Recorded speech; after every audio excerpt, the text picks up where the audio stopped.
Hello there, and welcome to another episode of The Lord of the Rings, The Fellowship of the Ring podcast, with your host, Gideon. That's me!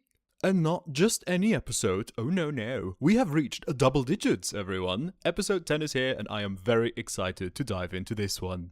Fun fact. Symbolically, the number 10 can be interpreted as a cycle that has ended and a new cycle has begun. Even Pythagoras said that the number 10 is a symbol for completeness, finality, and perfection. The perfect number, he called it. I can see why. Well, with all that, this episode is going to be fantastic. Certainly I am looking forward to it, and I hope you do as well. My move that I mentioned earlier went down smoothly, and I have been here for about a month, I would say, and now I feel like I can write and record more with ease, that some vague level of routine has been established here. Now, with the pleasantries out of the way, let's begin with episode 10. We begin at minute 45 with Frodo and Sam looking over a tree at something and end at minute 50 with Gandalf in utter agony and seemingly pinned against the wall by magical forces. Maybe one of the Wood Elves is an evil being that means them evil harm and Gandalf has now been pinned to a wall because of it. We'll find out together, shall we? Nope, that is not the case. Sorry to immediately take away from the tension I built earlier, but Frodo and Sam are quite safe. For now, that is. We cut to behind the Hobbits, and now we see what they see, and it is a band of elves that is traveling and singing a song. I just now realized that I call them a band of traveling elves, and they are singing like a band. The script writes itself sometimes. Many of the elves are walking, and only one or two we see on horseback. But they are in no hurry, don't get that wrong. I wouldn't rush either though if my lifespan was forever long. I take my sweet time as well. They are all bathed in a pale light, and all of them, without exception, is wearing a long robe and or cloak, adding to this feeling of mysticism as it all flows so magically in the wind. Man, I really wish we would bring that back into fashion. I always envy those times, just for the fashion alone. Long, fancy robes and cloaks for stormy or windy weather. Man, back then, people dressed fashionably and were remembered for their fashion. Anyway. Frodo explains to us that the elves are going to the shores beyond the White Towers, to the Grey Havens. They are leaving Middle-earth, never to return. We zoom in closer to the elves and see them a little better, not perfect since they are all glowing with this pale light, but enough to see that really all of them have long hair. Some braided, some not, but all, without exception, have long hair that passes their shoulders at least. The elf at the front is holding a banner, and because of the wind it flaps horribly, so I can't really see which heraldry it shows. But I can make out some blue at the front and some golden yellow, I think, as well. And with those in mind, only two can really be it. Number 1 is the flag of Lothlorien. It has a blue tail with white stars dotted across, and the front is completely golden with a dark golden vine around a round emblem of light. Probably a symbol to the Lady of Light, that is Galadriel. At least it looks very similar to Galadriel's actual heraldry. Frodo categorizes these elves as wood elves, and Lothlorien is in the woods. Makes sense. Now, the term wood elves is not entirely wrong, and some wood elves did go to Lothlorien to live there and then later depart for the west. However, I don't think they would hold up a banner like this. Don't worry, I'll talk about the different elves shortly. Boy, will I. Number 2 is a bit more complex than number 1. Here we have waves of dark and bright blue flowing across the long tail. The front has a blue bar and the heraldry upon is yellow and looks similar to Círdan's heraldry. But it's not. It's not it. But I found out that this is called the flag of elves. So this is a symbol that represents the elves as a whole, which simplifies my job of categorizing it, thank you. Also, it kind of makes sense to unify them under the banner of waves and water, because, they want to go to the west, which is across the ocean. You need to cross waves for that. So this flag is probably number 2, and simply exists to put the elves under one banner. See, it's a banner, and the under than the work. I know, I'm a comedic genius. Of course, Tolkien had drafts and ideas for the unique sigils throughout Arda, but the ones we see in the film were designed by Daniel Falconer. Daniel Falconer was a senior designer at Weta Workshop, responsible for, weapon, armor, and creature design for both the Lord of the Rings trilogy and the Hobbit trilogy. He also worked on King Kong with Peter Jackson, and later even on the Narnia films. So Falconer drew this banner and came up with it to simply put them, on the one banner, like I said before. It simplifies everything, and, we don't have time for all this complexity. But The actual canon thing is an entirely different one. Yes, it is time for my doom! To talk about the elves, I mean. Not just these elves here, or the ones Frodo meets in the books around this time of the adventure. No. I mean the different types of elves, and why they are leaving Middle-earth to begin with. To the Silmarillion! Now, long ago, the elves woke up in what would one day be known as Middle-earth, but at the time it was called Beleriand. The Valar had been working hard to make the place ready for them, spotless and perfect, and they eagerly awaited them, only to realize that they were at the wrong spot. The Valar were in the west, but the elves woke in the east, across the ocean, and unfortunately for the elves, they were not alone. Because a bad boy number one, Melkor, was also there, and was kidnapping many elves and twisting and turning them into horrible orcs. The ones we know today. Yay! Oh god. But we are not talking about orcs, I shall do that in another episode. We are talking about elves. See, when the elves woke up and were kindly informed by Orome, the Valar of the Hunt, that they should go west, where their actual future forever home would be, all of them listened and packed up their things and left for the shores of Beleriand. At first. You see, not all of them arrived at the same time, and others even simply abandoned the journey completely. The Vanya arrived in Valinor first, and were pretty much the fairest and most beautiful of all beings. I see where Galadriel gets that from. They were the biggest Valar fanboys and girls, and pretty much no one ever sees them, since they keep to themselves. The Vanya are closely connected to Manwe and Varda, king and queen of the Valar, and given that they are the goody two-shoes of the elves, that kind of makes sense, basically teacher's pet. They are often depicted and described with golden and fair hair, and generally a beautiful angelic-like appearance. The Noldor got there after the Vanya, and are, in turn, the future troublemakers, so let's put a pin in that, shall we? They are known as the Lawmasters, Smiths, and Deep Elves. Feanor, the guy who made the Silmarils, and Galadriel both are of the Noldor Elves, for example.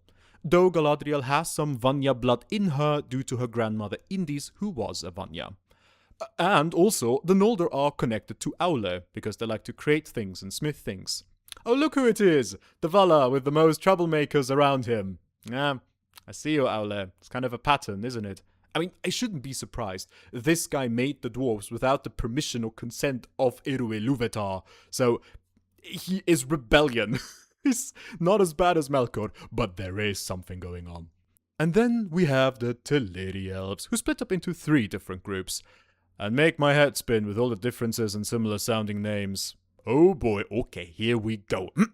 So, Teleri means something like those who came last, because out of all the elves they were the most unwilling to go, since they already loved this land and called it home. And once a branch of them did make it to Valinor, both Vanya and Noldor were already there, thus they were named Teleri. So, the Teleri travelled and had different leaders because they were the largest group and needed to be split to avoid chaos, and that means, of course, all kind of shenanigans happened, and chaos as well. Elve and Olve, 2 brothers, were chosen to lead the Teleri to the shores of the world, with, varying success. Now, Elve is also known as Thingol, and Thingol, on his way to the shores of Beleriand, met and fell in love with the mighty and beautiful Melian, who is a Maya. And by falling in love, I mean they looked at each other for several years and did not move. And no, he didn't tell anybody where he went. And yes, that did cause his party to split into 2. Remember the big parties that existed as 2s already? Yeah, we have smaller ones now. One that remained in the forest and kept looking for him, missing the first trip to Valinor, with the Vanya and the Noldor, and the others who managed to get to the second trip to Valinor. However, some of those actively decided to stay behind in Beleriand because they liked it here more, but they also loved the sea, so they didn't settle in the forest where the others were who were looking for Thingol, so they settled near the shores because they loved the sea so much. So we have the ones in the woods, with Thingol, those on the shores, because they didn't want to leave Beleriand, and those who actually made it to Valinor. Olve, Elve's brother, managed to get them there in time for the second trip across the sea. Bros before hoes and all that, Thingol. I'm just saying. There is, of course, much more going on, and many more classifications of the elves, and so many historical events, but I kept it simple. I'm not kidding, I kept it simple. Yes, look, here's the chart for reference. Try to make that easy for any normal person to digest. Eldar are the original elves, and then we have the Vanya, the Noldor, that's easy, and then the Teleri come and I want to end myself. So from Teleri it goes Nandor, but further into Tavarvaith and Lakwendi, and that depends on where they live and how they're dressed, and the first are what we would call Wood Elves or Cinder Elves, beyond the Misty Mountains, that's what Legolas would be, and the others are before the Misty Mountains, often clothed in green and are the Lakwendi. But then you also have the Teleri that actually made the journey across the sea and have been renamed Falmari, which means Sea Elves, and oh my god. Listen, I know we still got 3 groups with Falmari, Lakwendi, and Tavarvaith, but I refuse to explain it like this because I struggle myself. So remember the pin I wanted you to put into the Noldor Elves? Yeah, pick it up. Because now that we know of the different elves, we can talk about this business about going west and not returning. When bad boy number 1, Melkor, stole the Silmarils from Feanor's dad and also killed him, and he happened to be the High King of Noldor, and he ran away to Beleriand, well, Melkor did. Feanor wanted to chase after him and asked the Teleri elves in Valinor if he and his people could borrow their ships, because the Teleri have this big love for the sea, as I mentioned, and they are excellent shipbuilders. However, the Teleri refused, explaining that they love their ships as much as Feanor loves the Silmarils. That's reasonable, right? Yeah, Feanor took that personally and decided to take the ships by force. He attacked the Teleri with his men, and shortly after it began, his half-brother Fingolfin joined the chaos with his men because he thought the Teleri had attacked his brother first, and together they slaughtered many innocent Teleri elves.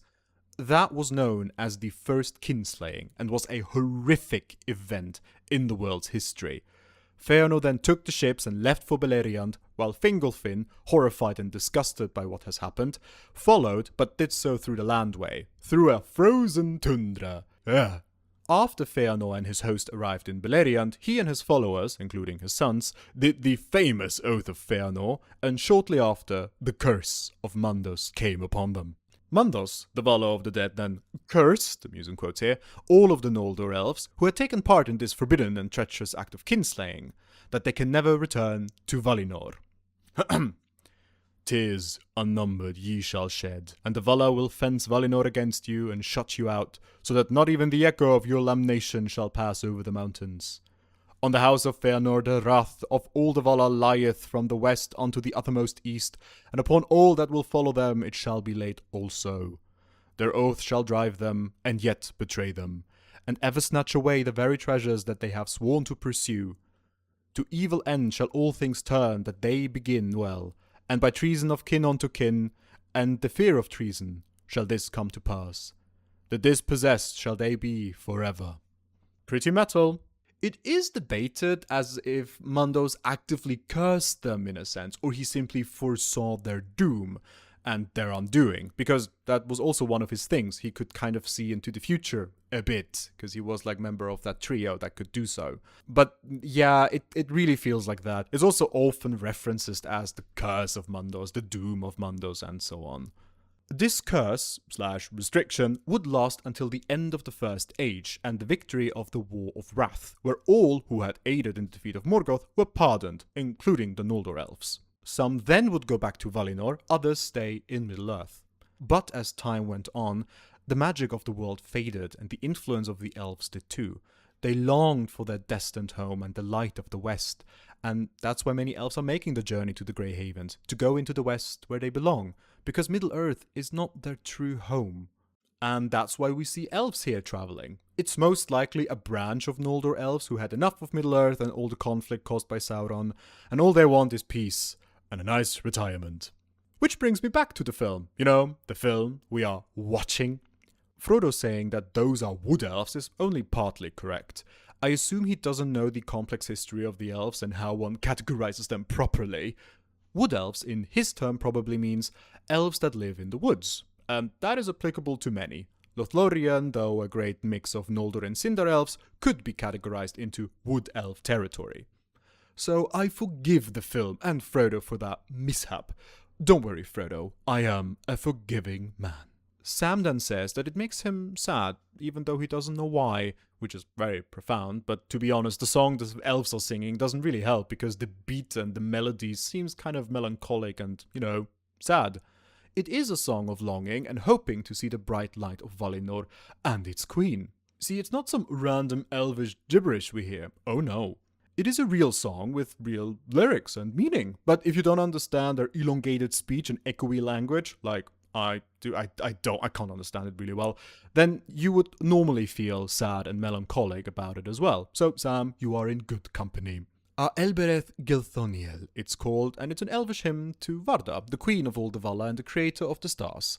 The elves love the stars, so it makes sense they have a hymn for her. Now, there is an official version I found on Wikipedia, which is more a prayer, I would say, that one does alone, and it goes as follows. O Elbereth Starkindler, white glittering slanting falls, sparkling like jewels from the firmament the glory of the starry host. Having gazed afar into remote distance, from the tree-tangled middle lands, ever white to thee I will chant, on this side of the ocean, here on this side of the great ocean. O Elbereth Starkindler, from heaven gazing afar, to thee I cry here beneath the shadow of death. Oh, look towards me, ever white. Very nice, very beautiful, very pious, but when I cross-reference what I hear in the movie and the Sindarin I read to this version, I can't really hear too much of a match, save for our Elbereth Gilthoniel, which is the same in both versions. The other we have is one sung by the company of elves Frodo meets in the book led by Gildor Inglorion called Snow White, O Lady Clear, and it goes as follows.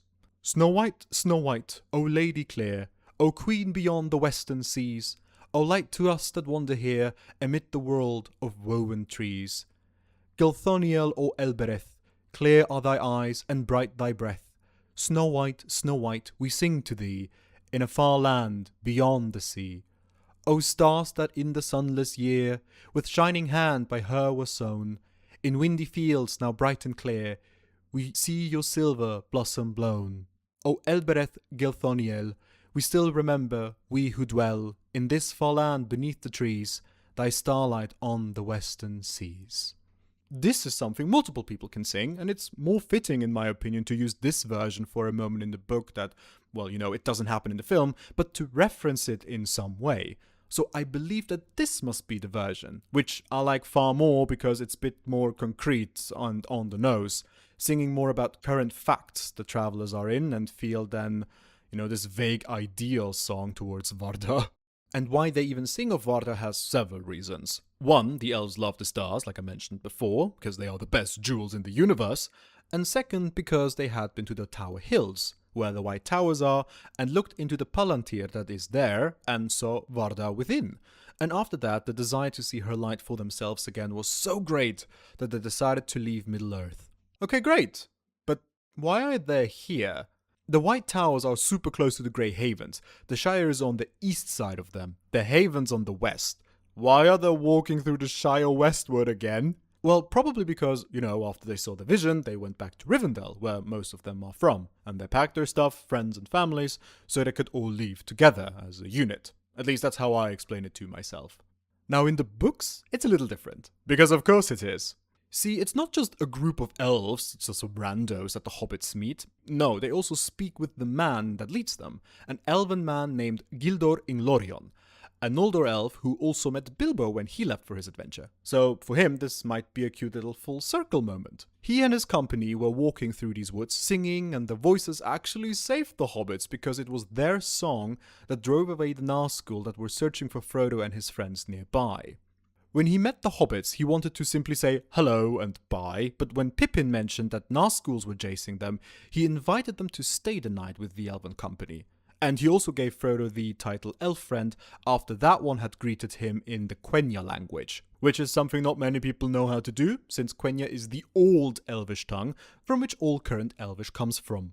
Fun fact! In The Hobbit, Bilbo too receives the title Elf-Friend when he hands the Arkenstone to Bard and Thranduil, trying to avoid a war between the dwarves and the humans and the elves. So for the people who read The Hobbit, this too is a sweet little full circle moment, though Bilbo received it more so in the final third of his adventure, and Frodo at the very beginning.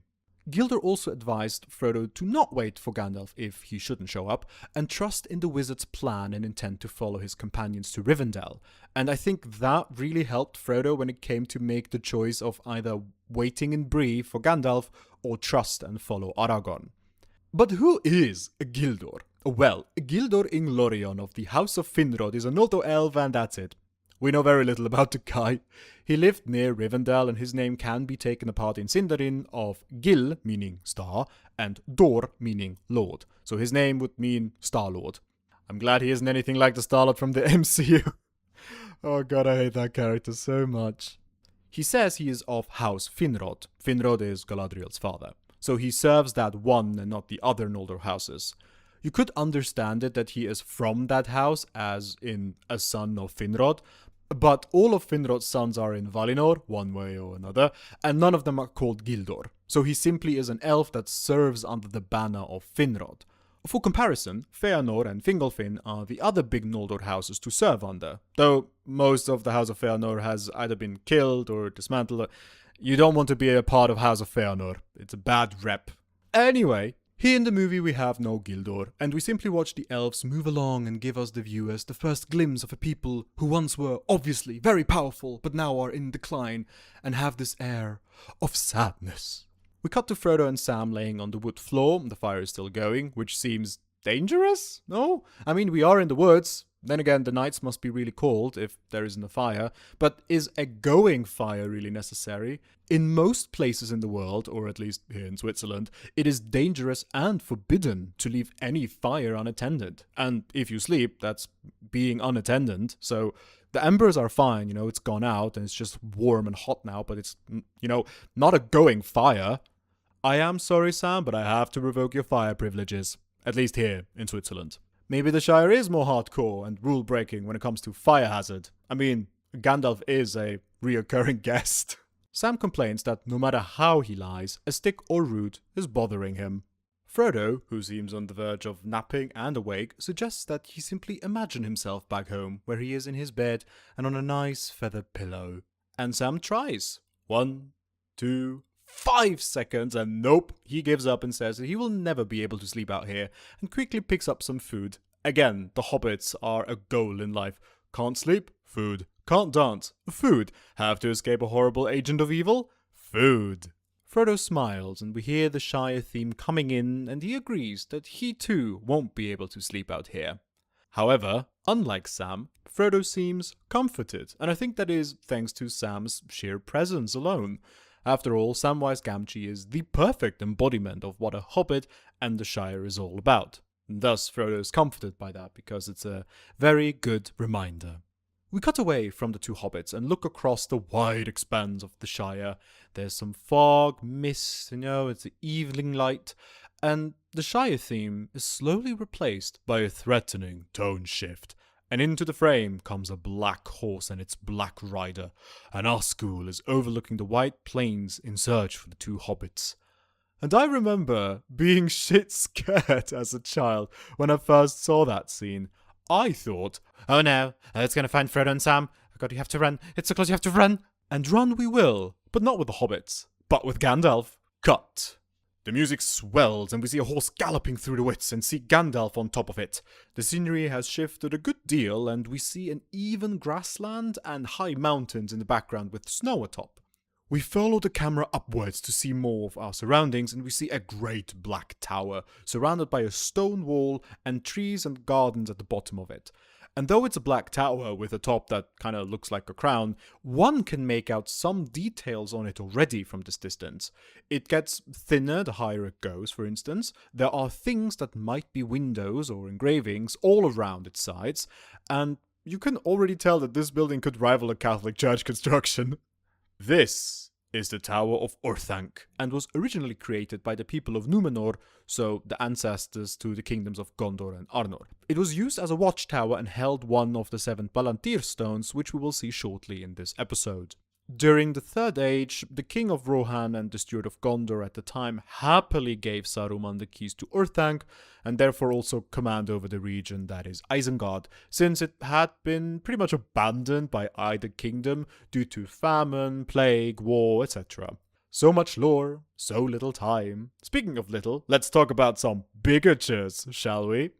It is estimated that the tower in real life would be around 500 feet tall. For every normal person, that is 152.4 meters.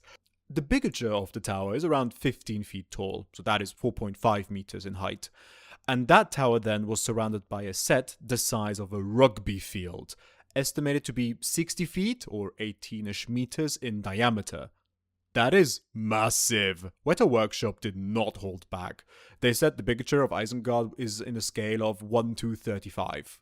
We hear a short rendition of the Fellowship theme, since Gandalf, a member of the Fellowship, is doing some important business here. We are in Isengard, near the Gap of Rohan, which would explain the even grassy ground. Rohan is full of that, and Isengard borders it. Remember this greenery and picturesque image of this place, because after this scene, we will never see it again. Oh boy, it's gonna get bad. One major filming location for Isengard was the Paradise Valley in New Zealand. It is a great and even valley surrounded by tall mountains, and it truly lives up to the name Paradise Valley. According to NewZealandFilmmap.com, Isengard on screen was one of the trilogy's most complex digital composites. A helicopter fitted with a large space cam unit flew in precise circles around Dan's paddock to capture the landscape imagery, while bush-covered hills filmed on the west coast were digitally grafted onto the left side of the frame. The Dart River was digitally erased, Orthanc was composited in from a detailed miniature, and after hundreds of hours of post-production work, the complete environment of Nan Curunir emerged. On the ground, over 160 people worked from the paddock during the shoot. Many of the local guides who now run Glenorchy Lord of the Rings tours were directly involved at the time. Dart River Safaris and Dart Stables staff have first-hand stories from the production. The best viewpoint for recognizing the Isengard landscape is near Scott Creek on the Route Burn Track Road, where the valley matches the on-screen framing with Mount Earnslaw towering above.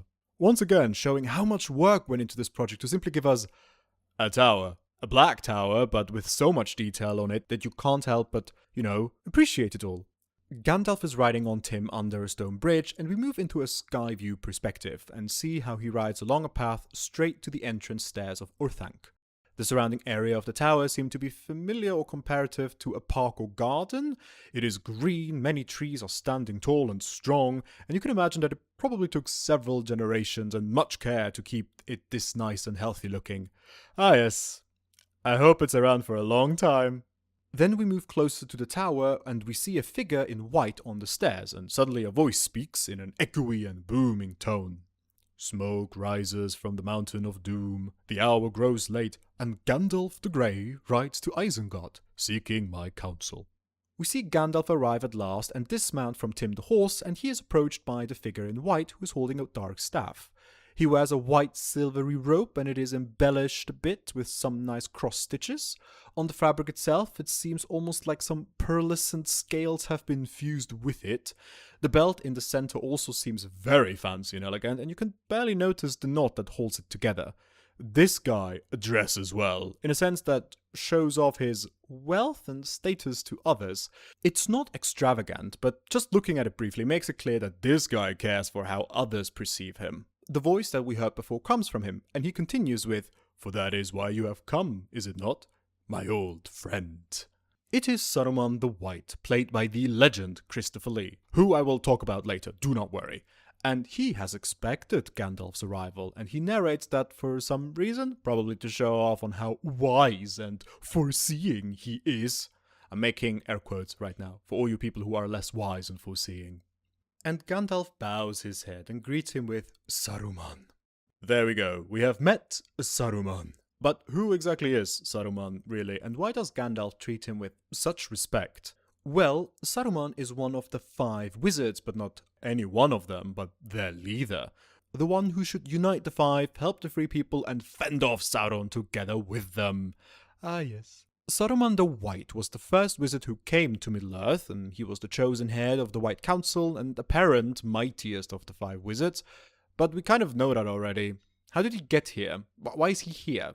Well, he was a powerful Maya known as Kurumo who studied under Aule, like Sauron did before his downfall. Okay, and Kurumo was just as ambitious and had desires for order, just like Sauron. Okay. When the Valar decided to send 5 Maya to counter Sauron's new rise to power, Kurumo volunteered immediately, unlike Olorin, aka Gandalf, who had to be commanded. And right there, a certain dislike began for Kurumo for his fellow Maya Olorin.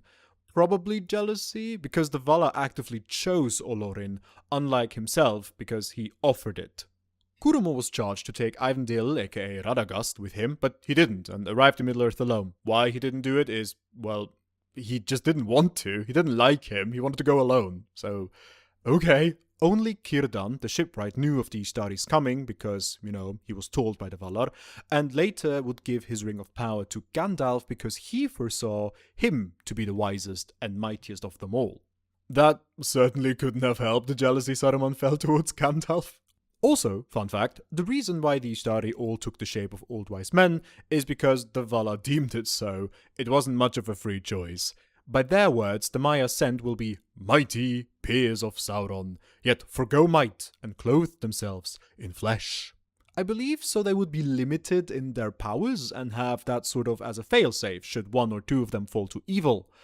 Which was a smart move, honestly, for once. In his time in Middle-earth, Saruman studied Sauron a lot and actually eventually grew to somewhat respect him and envy him for his power.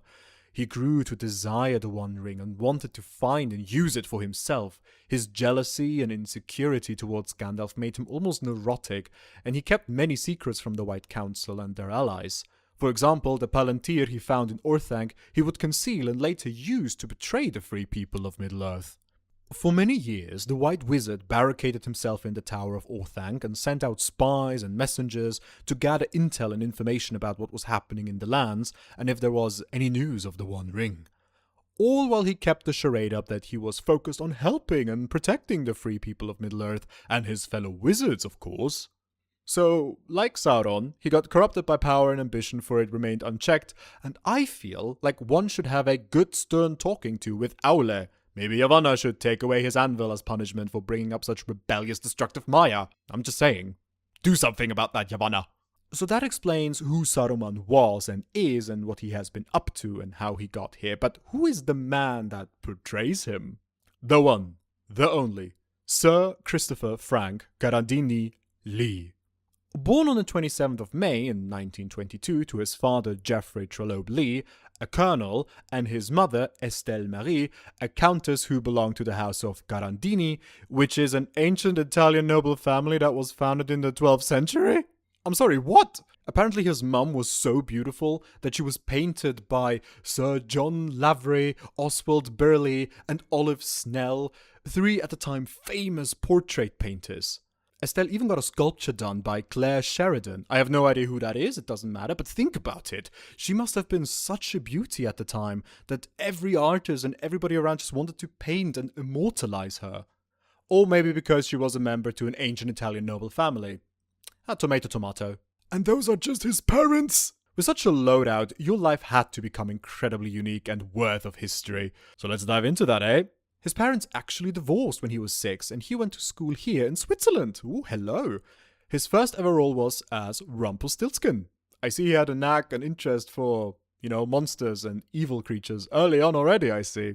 He later went on to Eton College in Berkshire and continued acting in school plays. For college, he went to Wellington College, where he won a scholarship in the classics, studying ancient Greek and Latin. Lee was a wizard in the making, I tell you. Look at this. Acting, where you perform your voice, like Saruman does, and knowledge of history and the ancients with Greek and Latin. He was destined to be, I tell you. When he was traveling to meet with his sister in France, he stopped in Paris and witnessed the last public execution by guillotine. Who was that person? Oh, well, it was a man named Juden Weidmann. His crime? Easy. He killed 6 people. Fun. So, rightfully he was beheaded by the French authorities, and Sir Christopher Lee just happened to be there. The odds of that happening. I wonder what he felt like seeing that. When World War II broke out, he volunteered to fight for the Finnish army against the Soviet Union. Later, when his father died in 1941, he decided that he didn't really want to join the army like his father did, and thus he volunteered for the Royal Air Force. I don't really get the difference, though. Both are military-focused groups, are they not? Then again, you have the army as an institution and then different branches and areas, I assume. So the Royal Air Force does not equal army. In 1944, he was promoted to flight lieutenant and took part in forward planning and preparing assaults on rumored German fortresses. Don't worry, I won't list everything here, because that would take forever, and I'm not a Wikipedia voice. But to name some things that I find interesting, He spoke fluent French, Italian, and German, among other languages. He helped to track down Nazi war criminals and interrogate them. Lee was part of special forces, but he never really gave away details on what that entailed. But given the brutality and cruelty of war, we can paint a picture ourselves, I imagine. And his acting career began after the war in 1947. One of the biggest roles that gave him some fame and recognizability in the public, I would say, was as Dracula in the film Dracula. He often played roles of the monsters or villains in films, and he found that also quite interesting. In an interview in 1965, he said, regarding why people might sympathize with villains and monsters, I quote, "I always try to play a character in a sense, not exactly for sympathy, but to show what I always term the loneliness of evil in a character. No matter how villainous or horrible or evil or frightening they may be, there is always a certain aspect which is pitiful, which is beyond their control." And that is something I am sure he also did with Saruman, because there is a certain pity one feels for this wizard, all alone, consumed in ambition and greed, but so human in his failings. I think he puts it really well. Now, one more fun fact, okay? Allow me, and then we can go back to the film, I promise. Fun fact! Christopher Lee is the only member of the film who has actually met Tolkien himself. He had loved Tolkien's writing for many years at this point. He would read every book once a year, and in the 1950s, he met the professor himself in a pub called The Eagle and Child. Of course, he remembered that day in vivid detail and tells of that encounter in an interview in 2013 with Ian McKellen and John Rhys, aka Gimli. Quote, "We were sitting there talking and drinking beer, and someone said, 'Oh, look who walked in.' It was Professor Tolkien, and I nearly fell off my chair. I didn't even know he was alive. He was a benign-looking man, smoking a pipe, walking in, an English countryman with earth under his feet. And he was a genius, a man of incredible intellectual knowledge. He knew somebody in our group. He, the man in the group, said, 'Oh, Professor, Professor!' And he came over, and each one of us, well, I knelt, of course, each one of us said, 'How do you do?' And I just said, 'How?' Aww, it's a comfort to know that such a man of great will and presence and experience also can become a stuttering fanboy when meeting his idol. I know that feeling. Rest in well-deserved peace, sir. You have given us and me so much with your performances, but also with your words of wisdom in your books and interviews. Thank you, Sir Christopher Lee." Now back to the film. We cut and see the facade of Orthanc, and as I said before, we can see many different details on it. A balcony, windows, some sort of defense blades. The tower is littered with details and personality. Given that the Numenorians built this tower, I wonder if that was in their edgy phase. The tower has literal edge blades. We hear crows caw and the camera moves away from the tower, and we look onto the two wizards having a stroll in the gardens of Isengard. Fun fact! This was the first day on set for Christopher Lee, and he realized the directing style Peter Jackson had was a bit different from what he was used to. Because this simple scene of him and Ian walking through the gardens didn't take 5 times, like as a take, or 10. Nope, it took 20, well, more than 20, and not because either were messing up, or anything in that regard, but because Peter wanted everything to be perfect. One line like this, that word up, that sentence down, and so on. Christopher even told Ian that he was getting a bit worried after take 12 because it was unusual for him to need that many takes. But Ian calmed him down and reassured him that he himself had around 20 takes for only a couple of lines the other day. The dedication of Peter for perfection, for the smallest changes in the speech patterns of the characters, would drive most people mad. Probably me as well, I would go mad. But not Christopher Lee. He accepted that, as did all the rest of the cast, and now we have a wonderful trilogy as a result. Saruman asks Gandalf if he is sure, and Gandalf says that he is, and the White Wizard makes the astute observation that the Ring of Power has been found. Gandalf explains that it has been in the Shire all this time, right under his nose. And Saruman, the petty bitch that he is, takes that opportunity and tries to shame him for failing to see it, and that the weed of the Shire must have made him, too stupid for such a task. He doesn't say it like that, of course, but that is the vibe I get, and also I am sure that was his intent.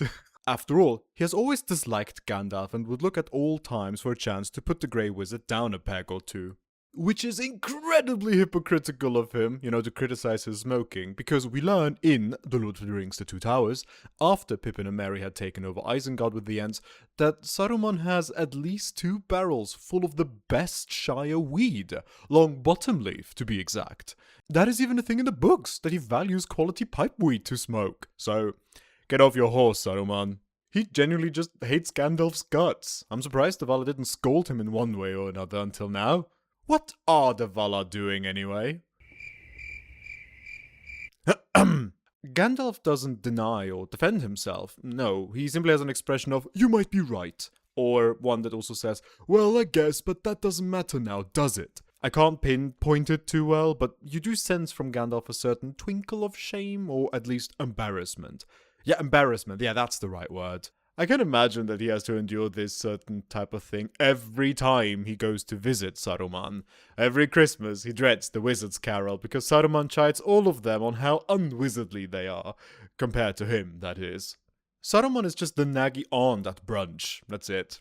Anyway, Gandalf says that there is still time if they act quickly to counteract Sauron. He says it in almost an excited tone, which would make sense. Their one and only mission on Middle-earth is to counter Sauron. In having the One Ring, an object of such magnitude that would destroy Sauron if it were destroyed itself, is cause for excitement. But, like any good old nag, Saruman rebukes Gandalf's excitement and hope with, "How much time do you think we have?" And he looks at him with a steel expression that lacks any warmth or gentleness. A brilliant acting from Christopher Lee, honestly. You can feel the heart spirit in comparison to Gandalf's joyful and warm one. Sure, the wizard had moments of seriousness at the beginning of the film now, but all in all he has the vibe of a funny uncle, that at times does fireworks. This guy here is the funny uncle's older brother who has never even heard of fun and cringes at whatever the younger fun uncle does. We cut and we are now inside the Tower of Orthanc.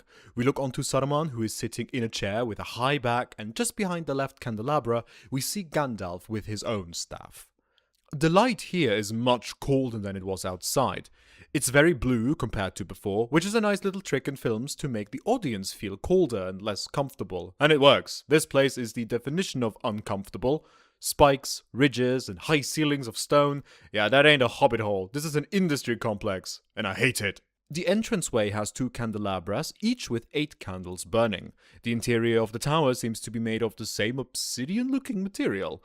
It looks rough and almost like the inside of the tower was chipped out away, not carefully sanded off, but, left like that for flavor? I tell you, the Numenorians were edgy fuckers. Fun fact. Obsidian is volcanic glass that is formed when lava is extruded from a volcano. That means it's pushed through a very small opening, like it's being squeezed through, and then cools rapidly with minimal crystal growth. Obsidian is interesting because it is hard but brittle and amorphous, so it can be easily shaped, and because of that it fractures with very, very sharp edges. Now, Numenor, the island, had one big volcano called Meneltarma, and maybe they got the material from there, but what a massive endeavor to carry that all across the sea and then transport it deep into the land itself, where you then to begin build it. And you didn't know that Numenor was going to fall, so... what? We don't know what was actually used. Nowhere does it describe or explain what material the tower is made of, just that's black stone, but that just adds to the mystique to the Numenorians. After all, they are pretty much the equivalent of Atlantis, and that such a civilization had access to special resources makes them just more mysterious and special. The camera zooms in closer on Saruman, as this one explains that Sauron has gained a lot of his former strength back. Great. Gandalf moves a bit with a goblet in his hand. At least Saruman was well-mannered enough to be a good host. That's the least he can do after Gandalf rode all the way from the Shire to Isengard, which is quite a journey, to offer him at least 1 glass of water. Or wine. It's the bare minimum, Saruman. The room we are in could be a study, but I have no idea what this room could really be, because it's so cluttered. Saruman keeps it much like Bilbo Baggins, and keeps all of his scrolls, books and parchment in a system one may call, "Only an idiot needs order. A genius controls the chaos." Great, which is ironic because Saruman does crave order. There are endless stacks of parchments on the desk, but also under them. We see a skull of an animal on top a pile of stuff. I have no idea what animal this is. Could be a bird. It kind of looks bird-like. There are vases, files too, scattered throughout. It clearly shows that Saruman is the wise one, given, you would associate all these things with someone intelligent and wise and who does a lot of research. But boy, is he not orderly. I suppose your time is less valuable when you're mortal, so you don't need to keep order and stuff, I guess. The camera zooms around him and we settle on his face as he continues to explain that Sauron cannot take physical form, but that the Dark Lord has lost none of his potency and strength and power. And we see some more things on the desk besides Saruman. Some black feathers, vials that I think are holding the skin of something. Could be a snake skin or any other reptile. It certainly looks like that. Then behind the feathers we see a pointy thing? I have no idea what that is. It might be a very teensy tiny baby lantern or something like that. It kind of has the shape for it. And some more leather-bound books. The chair he is sitting on is a fancy high chair with a pointy end. Oh, well, several pointy ends. Makes you wonder if the interior decor came with Orthanc. Did the Numenorians create several pieces of spiky furniture for their spiky tower? And similar to everything else in here, the chair is black. We shift our position and are now looking from behind the chair with the potential impalement insurance case to Gandalf, who's holding onto his staff and the goblet, which seems to be over half filled. There either wasn't much time passed since he was poured his drink, or this is his second or third cup and he is rather full at this point. Behind him we can see the windows much clearer. Well, windows is a bit of an overstatement, because the windows are barred with a very intricate grid of steel, and they all look like, to me at least, like spiders? 100% those were made or commissioned by Saruman, because he sees himself as such a smart man that he can lure people into his webs of plans and conspiracy. Like a spider. Or something, I don't know. I can't imagine the Numenorians would favor a spider-like design. At least, I'd like to imagine that. Maybe that's a normal Numenorian leftover, but I don't recall the Numenorians liking spiders. It could be a link to the moon and the flower that made the moon, but why? The tower was originally a watchtower to communicate with the other six, and the mortal people never cared too much for the sun or the moon and the origin. Sure, their birth of existence came with the sun, but that's it. So why would there be a symbol of the moon here? Where was I again? Orthanc, right. It might be because of the light or the placement of his hand, but it seems that Gandalf is not wearing the Ring of Fire in this scene. And then I went back and forth in the movie, and he doesn't. In every scene, I see both of his hands, and they are bare and empty and have no ring on them. And then I thought, oh, surely once he's Gandalf the White, he wears it. Nope. Even then, he doesn't wear the Ring of Fire. Only at the very, very end of the trilogy, at the shores of the Grey Havens, do we see him actually wear the Ring of Narya. Fun fact! The scene at the harbour was the second scene filmed for Ian McKellen, and it was kind of bizarre for him to act a level of depth and emotional bondness with people he had met the day prior. I always wondered why Ian was so composed in this scene, so controlled with his emotions, because it's so, it's a big and moving moment. Now I know, not because of his acting prowess, but because he had no clue who these people were to him. Brava, sir. Brava. Anyway, why didn't he wear the ring? I guess to complete the hobo wizard look. A golden ring with a ruby in it would take away from that quite a bit. Also, bringing such a ring to Saruman would have been both stupid and dangerous, so good he didn't have it there. But that makes you wonder when and how he gets the Ring of Fire in the first place in the movie. Ugh, Peter, come on. Your level of perfection sort of missed a spot there, Peter. You have to remove one cameo of yourself and put the Ring of Narya somewhere onto Gandalf's hand, Peter. We cut back and forth between the two wizards as Saruman explains the new shape Sauron has taken on, a lidless eye wreathed in flame, and Gandalf sits down and seems utterly terrified and tired again. The Eye of Sauron, he says, breathless. Now, in the books, it's a little different, because of course it is. In the book, Sauron actually does have a physical form, though we never get to see it as the reader. There we always read about his influence and watchful gaze. There we also have the Eye of Sauron thing, but that is more so propaganda to stir fear and obedience among the orcs and also the free people of Middle-earth. It should suggest that he is always watching, that he can see and hear everything. Though he probably can't. I mean, if he could, then, he would win every war. Would have won every war for that matter. Another reason why he wanted his servants to call him the Eye is because the name Sauron was given to him by the Elves as an insult to his original name Mairon, and he hated that. It is true that he didn't have a physical form after the War of the Last Alliance, and then he hid during that time in Mirkwood until he could reform again. And he did so as the Necromancer, at least to a certain extent. Again, we don't have a direct quote that states the Necromancer had a physical body on what he looked like, only that Gandalf had to leave Bilbo to deal with him, whatever that means. But after being dealt with, Sauron went back to Mordor to amass more power and all his servants around him to rebuild the fortress of Barad-dûr. We do have an unfinished watercolor illustration of Tolkien how he imagined Sauron's final moment in physical form. It is a dark shadow figure with a spiky crown, the red of Mount Doom makes up his eye, and he reaches out with his hand across the land as if he tried to reach for the ring close to him. Frodo in the books also describes Sauron of having 4 fingers and a black hand, thus having a physical body. 4 fingers because one was cut off when Isildur took the ring from him, by, cutting off his finger. In a draft of the climactic moment of the book, the Eye stands for Sauron himself, his emotions, his thoughts, his desires. Quote, "The Dark Lord was suddenly aware of him, the Eye piercing all shadows. Its wrath blazed like a sudden flame, and its fear was like a great black smoke, for it knew its deadly peril, the thread upon which hung its doom. Its thought was now bent with all its overwhelming force upon the mountain." Christopher Tolkien, the professor's son, commented on this. "The passage is notable in showing the degree to which my father had come to identify the Eye of Barad-dûr with the mind and will of Sauron, so that he could speak of its wrath, its fear, its thought. In the second text, he shifted from its to his as he wrote the passage anew." So yes, in the book Sauron does have a body, but we, the reader, never see it because it's not needed for us to feel the terror and influence Sauron brings with him. So the Eye and Sauron become interchangeable for us. Here in the movie, it is an eye made of fire that sits atop the Tower of Barad-dûr. I think the change actually benefits the movie because it gives Sauron this aura of otherworldliness, beyond mortal comprehension. Also, it's an amazing visual, and movies are visual media, so we need something nice to look at. And I think they did great. Also, fun fact, in a previous draft, in the final battle of the movies, Sauron would have appeared in front of the Black Gate to fight Aragorn.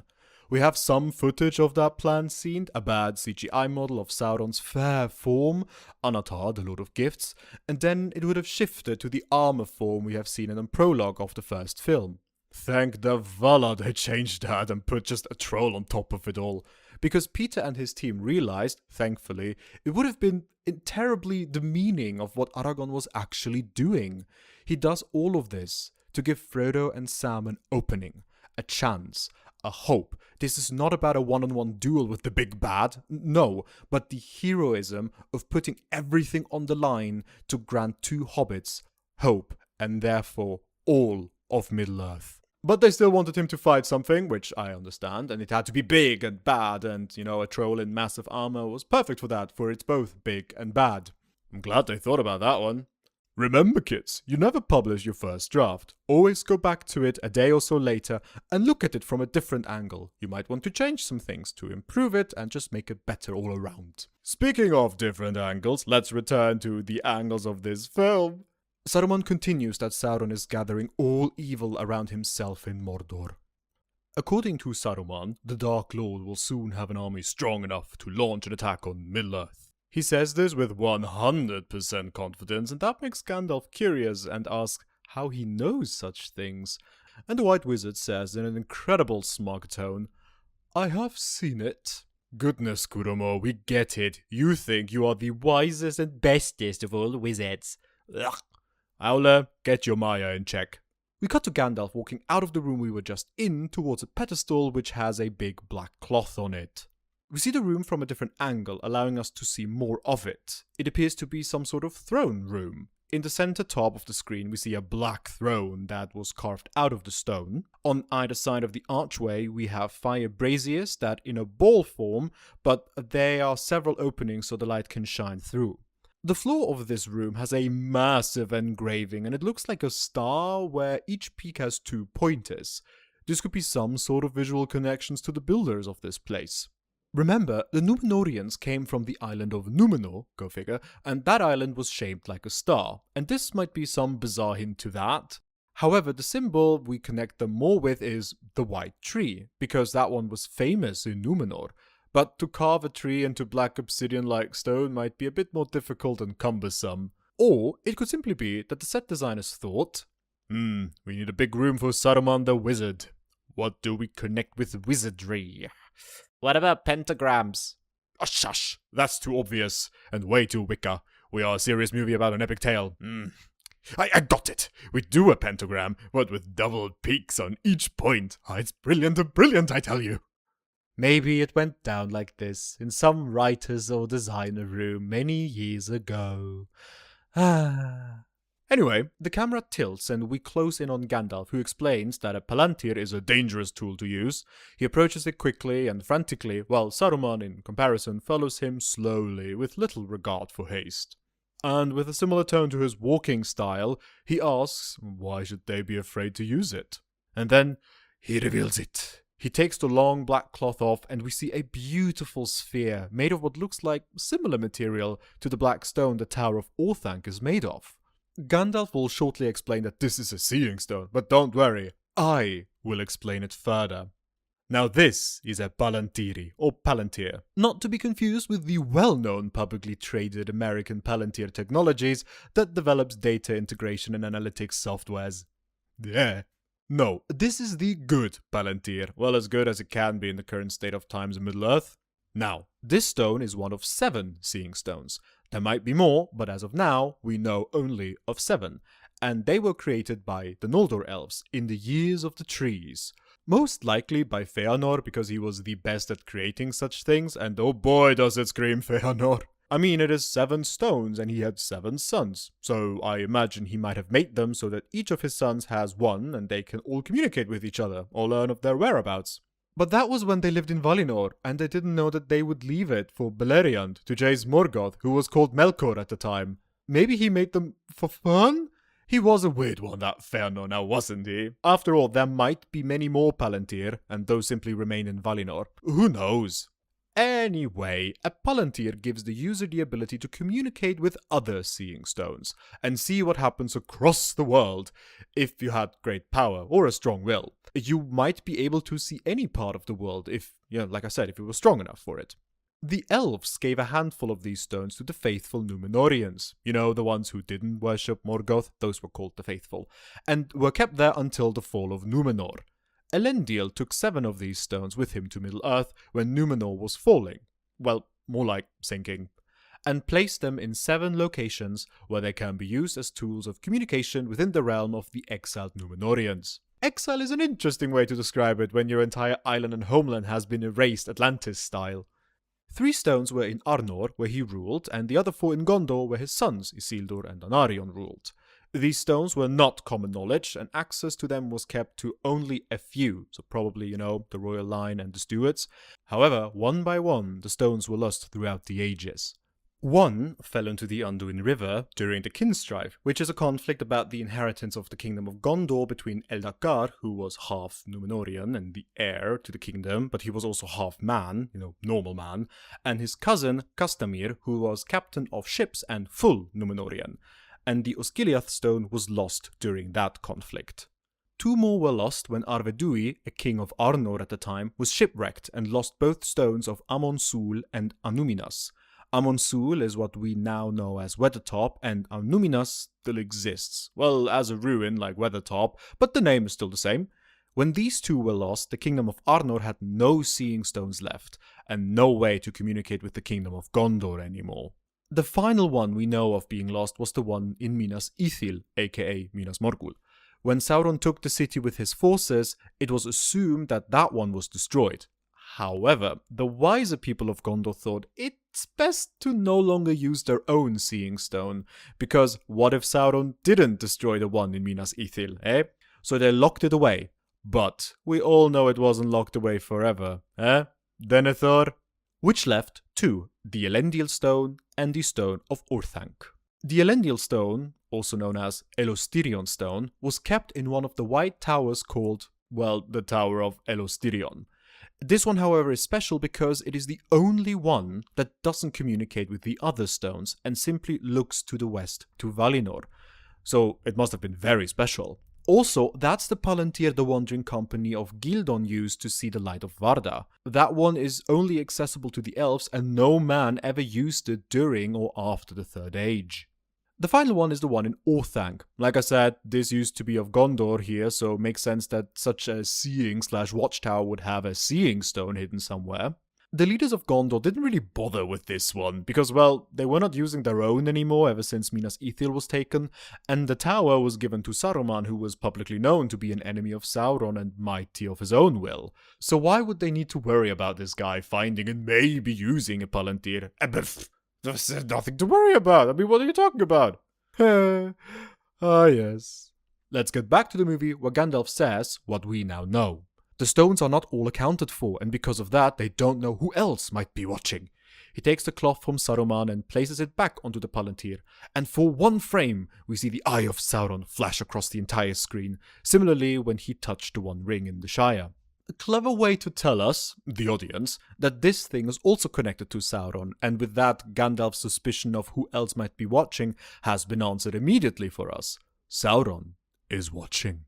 There is shock, and then a steeled concern in his eyes, and he looks after Saruman, who walks past him, saying that the hour is later than he thinks. All this time, the music that has been playing in the background feels ominous and like a beating pulse, waiting for something to happen. Sauron's forces are already moving, Saruman says, and he takes a seat on his dark throne. We see on the left side of the screen his dark staff, and I didn't mention it before, but it's interesting how it sort of looks like a mini version of Orthanc. No? It is plausible that this was a design choice for the movie alone to link Saruman even more to Orthanc, to make him look like the master of this place. Well, to that I say mission accomplished. He says the Nine have left Minas Morgul, and that Gandalf repeats breathlessly, and he steps forward just to really make sure that he understood him correctly. Saruman further explains that the Nine had crossed the river Isen on Midsummer's Eve, shaped as black riders. That makes Gandalf panic now, and he asks if they've breached the Shire. As a reference, here's the map, and the River Isen is far south in Enedwaith. The Shire is many miles northwards from there. However, the Nine are unnatural beings that need no rest, no sleep, no food, so this worry of Gandalf is very much justified. But Saruman does not answer his question. He simply states, as the camera slowly zooms in on his face, that the Nine will find the ring and kill the one who bears it. The tension is building and you can feel the air prickling with the bits of music coming in. Immediately, Gandalf walks away to leave and save Frodo from the Nine. He even says so, Frodo. And I love this moment. His first thought is not that the ring will be taken by Sauron. No, it is the safety of Frodo that he values above all else. And surely adjacent Sam as well. And that is why he is the mightiest and best of the Istari for this mission. Compassion, baby, woo! The big dark door suddenly closes shut in front of Gandalf and the music swells up as if to show us a terrible reveal. As if this is any surprise. Gandalf turns around with a look of bewilderment. Her, Saruman, what gives? We cut to Saruman, who is almost smiling. It's a very creepy expression, one of victory, I would say, as if years-long resentment can finally be paid out in one way or another. Gandalf then makes his way to another door, but Saruman looks into its direction, and those shut as well. 2 more times, Gandalf tries to leave, and both times, Saruman looks into the direction he wants to go, and the doors shut. Speaking of doors, again, those look like the doors of a jail, not the doors of a watchtower of a fair-like people blessed with long life. Saruman really made the contractors work overtime for the redecorating of the place. Of course, this also works to give us a feeling of unease and how one can feel trapped in here. And ironically, that is what Gandalf is. He is trapped.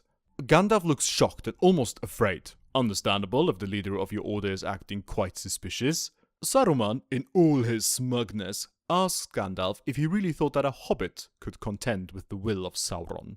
Well, maybe not one, but what about 2 hobbits, Saruman? After all, 2 will be your downfall. Sweet ironic justice! And it slowly dawns on Gandalf that Saruman has changed. and that change brought a shift in loyalties and sides. He realizes that the very person he went for help and counsel works now for the very evil they have come to counter. And Saruman confirms Gandalf's worry when he says that there can be no victory against the power of Mordor, and that they must join with Sauron. We cut back to Gandalf, who has such a wonderful expression. It basically says, "Are you fucking serious? Are you for real? Tell me you are joking." I remind you, they were sent to help end Sauron, not join him. The final nail in the traitor coffin is when Saruman says that this would be wise. Finally, Gandalf speaks and asks when Saruman the Wise abandoned reason for madness. He calls him friend there as well, but not as a friendly way, but more in a way that clearly should say, "You and I were never friends, even less so now, you mad lunatic." Non-verbal communication is very strong between them, throughout, I mean. All their scenes, there is a strange tension between the two, and knowing the backstory and the relationship they had before this, it makes sense, and that it would look and feel like this. As Gandalf speaks, Saruman looks at him with a waiting expression, as if he was expecting some sort of rebellion or counter-argument, because again, he views Gandalf as a fool and a lesser wizard compared to himself. And then Gandalf the Grey throws his staff into his other hand, and Saruman quickly reacts and shouts, and with a magical push, Gandalf is thrown high against the wall, and Saruman keeps his staff pointed at him as he approaches the Grey Wizard, pinned to the stone wall. We saw before that Saruman can close doors with only looking at them, so with his staff, it stands to reason that he can push an entire person against the wall. But that makes you wonder what the powers of the wizards actually are. We know they were sent more as envoys and people to inspire others, equipped with some magic, like this and some little spells, but that's it. So what we see them perform here is only a fraction of their original power. Saruman, aka Kuromo, was a Maya under Aule, the Vala of forging, so I can imagine that he was at least good with fire and steel magic, I don't know.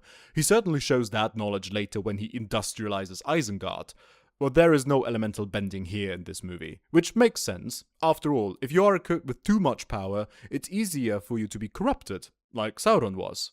In the next episode, we see that Gandalf can do the same as Saruman, that is, push someone without touching them. Hashtag spoilers.